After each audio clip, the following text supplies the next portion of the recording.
gonna do this anymore. Okay? I'm not gonna sit here. Sorry. I love you, yes. But I am not a doormat. And you cannot do this to me. You cannot do this to me anymore. What? This poor woman thought she had found her perfect life partner. I promise. But soon her dream turned into a nightmare. Her husband, once charming and loving, became cruel and heartless. Even though they had only been married for a few months, and their wedding was beautiful, filled with friends, family, and laughter, everything changed after that. I used to think we were so lucky. Now, in the present time, her husband gives her nothing but pain. He physically hurts her and threatens her every day. One day, he tells her something that breaks her heart completely. He says he will bring another woman into their house. If she dares to say a word about it, he threatens that he will end her life. Jennifer, hearing this, is terrified. Her heart feels like it's shattering into pieces. She can't believe that the man she once loved is now treating her like this. But that's not all. He adds that even if she tells anyone, even if she goes to the police, no one will help her. He says he has money and power and that the police are on his side. He tells her that in a few weeks, he'll marry another woman and that she'll be gone for good. Jennifer feels trapped and hopeless, but deep inside, she knows she can't let this continue. She decides that she has to do something, anything, to save herself and her daughter. Welcome back to Movie Unlimited. I don't have many subscribers, but your single comment is a ray of hope to motivate me. The movie begins with a joyful scene, a beautiful wedding ceremony. The bride's name is Jennifer, and the groom is Mitch. They look deeply in love, surrounded by friends and family. Everyone at the ceremony admires their happiness and talks about how perfect they are for each other. It's a day filled with love, laughter, and hope for the future. Time passes, and 2 years later, we see that Jennifer and Mitch are living what looks like a happy life. They now have a lovely daughter named Grace. She is growing up surrounded by love and care. Mitch seems to adore both his wife and daughter. Every time he returns from work, he brings them gifts, toys for Grace, flowers for Jennifer. They spend happy evenings together, laughing and enjoying each other's company. But as months go by, things slowly start to change. Grace turns 3, and Mitch's behavior becomes strange. He starts coming home late at night. Jennifer notices lipstick stains and the smell of perfume on his clothes. At first, she tries to ignore it, hoping it's just stress from work. But soon, Mitch starts drinking. He becomes short-tempered, cold, and distant. One night, Jennifer can't hold back anymore. She confronts him and asks what's going on, where he's been, and why he's acting this way. Instead of explaining, Mitch becomes furious. His face changes, his voice turns harsh, and he yells that she has no right to question him. He claims he's the man of the house and that she must stay silent.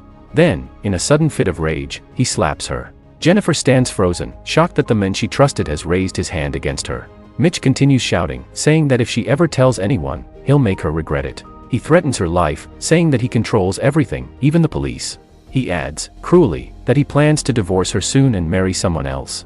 Jennifer is heartbroken. She remembers their wedding day, the promises they made, the love she believed in, all gone. The pain is unbearable.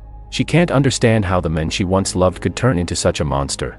Desperate for help, she thinks maybe his mother can talk some sense into him. Maybe she can calm him down. So, Jennifer decides to visit Mitch's mother. When she arrives, she tells her everything, crying and shaking as she explains that her husband has been hurting her, that he's been unfaithful, and that he even threatened her life.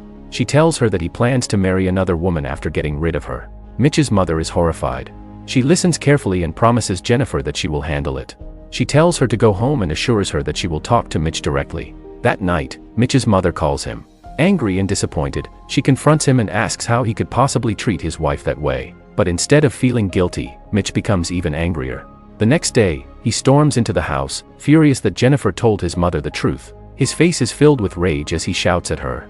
Without warning, he hits her again, harder this time. Jennifer falls to the ground, crying and bleeding, her body trembling in fear. That night, as Mitch sleeps, Jennifer lies awake. She realizes that if she stays, she and her daughter might never survive. Her heart beats fast as she quietly packs a small bag. Carrying Grace in her arms, she slips out of the house and disappears into the night. When Mitch wakes up the next morning and finds them gone, his fury explodes. He calls his men, hiring several people to search for Jennifer and Grace. He is determined to find them, no matter where they go. Jennifer, knowing how dangerous he is, acts quickly. She buys a train ticket to San Francisco. She's terrified but focused, her only goal is to protect her daughter. When she reaches the city, she goes to the only person she can think of, her father. He's a very wealthy man, a billionaire who has been distant from her for most of her life. He has many children and rarely gets involved with any of them. But Jennifer hopes that, this time, he'll help her. When she arrives, she begs him for help. She tells him everything, that her husband is hunting her, that her life is in danger, and that she has nowhere else to go. She also introduces her little daughter, Grace, telling him, "This is your granddaughter." At first, her father doesn't believe her. He assumes she came for money and even raises his voice at her, accusing her of using him. But when he looks at Grace, innocent and scared, his heart softens. He realizes that Jennifer is telling the truth. He sighs deeply and, after a moment, decides to help her. He gives her a large amount of money, enough for her to start a new life far away from danger. Jennifer thanks him with tears in her eyes. With the money, Jennifer rents a small house in a quiet neighborhood. She starts working again, trying to rebuild her life. She hopes Mitch will never find her. For the first time in months, she feels a bit of peace. But what she doesn't know is that Mitch hasn't stopped searching. No matter how far she runs, he's still out there, watching, planning, and waiting for the moment to strike again. Mitch refuses to give up searching for Jennifer and their daughter. He becomes obsessed, sending people everywhere to look for them. One day, he drives to Jennifer's best friend Lucy's house, hoping to find her there. He storms into the place and searches every room, calling out her name, but Jennifer isn't there. Disappointed and angry, he leaves the house and starts visiting other friends of hers, checking every possible location she could be hiding in. Days pass, and Mitch finally hears from one of his bodyguards that Jennifer has been seen in San Francisco. Furious, he wastes no time. He orders his men to go there immediately and search every corner of the city.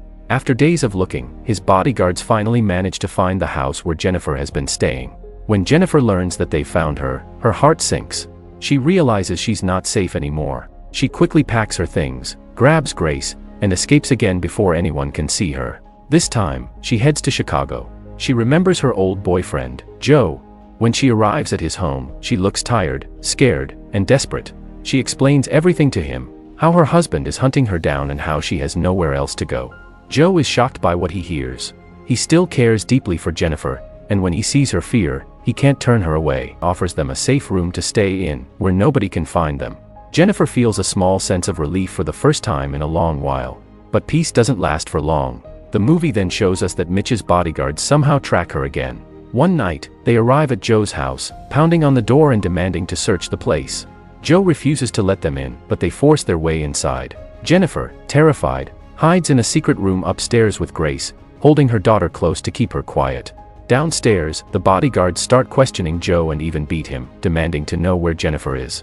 Despite the pain, Joe stays strong and refuses to tell them anything.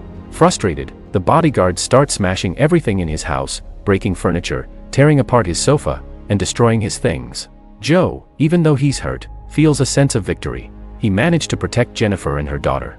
Once they leave, Jennifer comes out of hiding, shaken and confused. She doesn't know where to go next. Everywhere she runs, Mitch finds her. She realizes that she can't keep running forever. It's only a matter of time before he catches her. That night, Jennifer makes a brave decision. She calls her old friend Lucy again and explains her situation. Lucy, heartbroken and worried, listens carefully. Jennifer asks Lucy for a big favor, to take care of Grace for 2 weeks. Lucy hesitates, but when she hears how serious Jennifer is, she agrees. She hides Grace safely at her mother's house, away from danger. Jennifer has decided to do something completely unexpected. She's tired of running.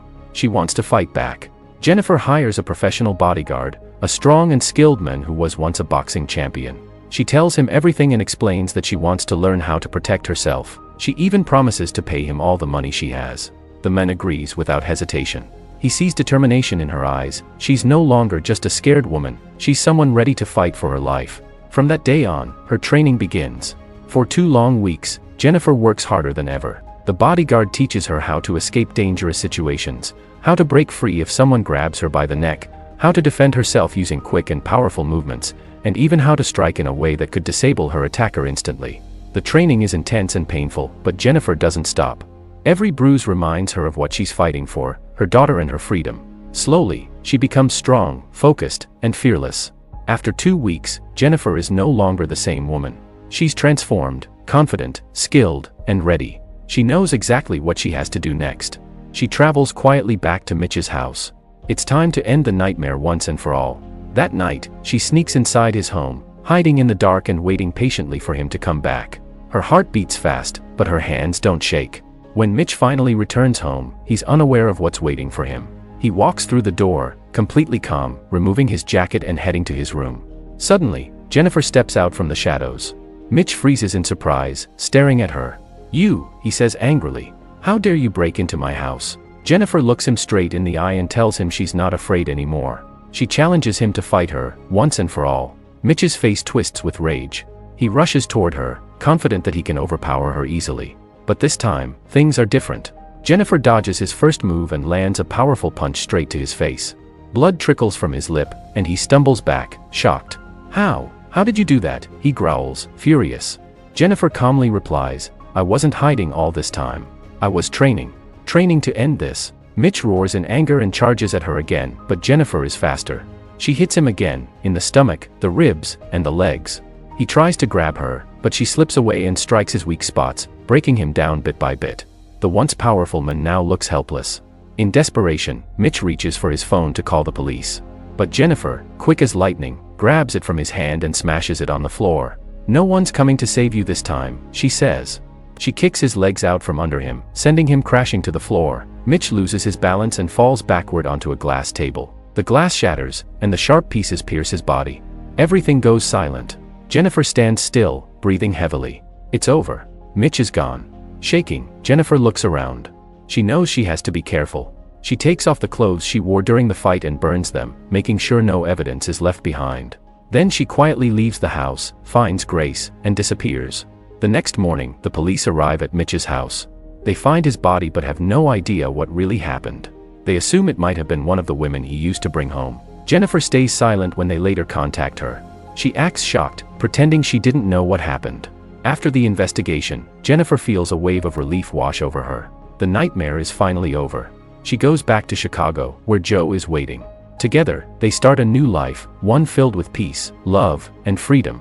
The movie ends by showing Jennifer and Joe living happily with Grace, smiling for the first time in a long while. She has finally found peace, because this time, she was strong enough to say, enough. Dear viewers, that was the story of Enough, 2002. Let us know what you think about the movie in the comments below. Don't forget to like the video, subscribe to our channel, and hit the bell icon so you won't miss our next recap.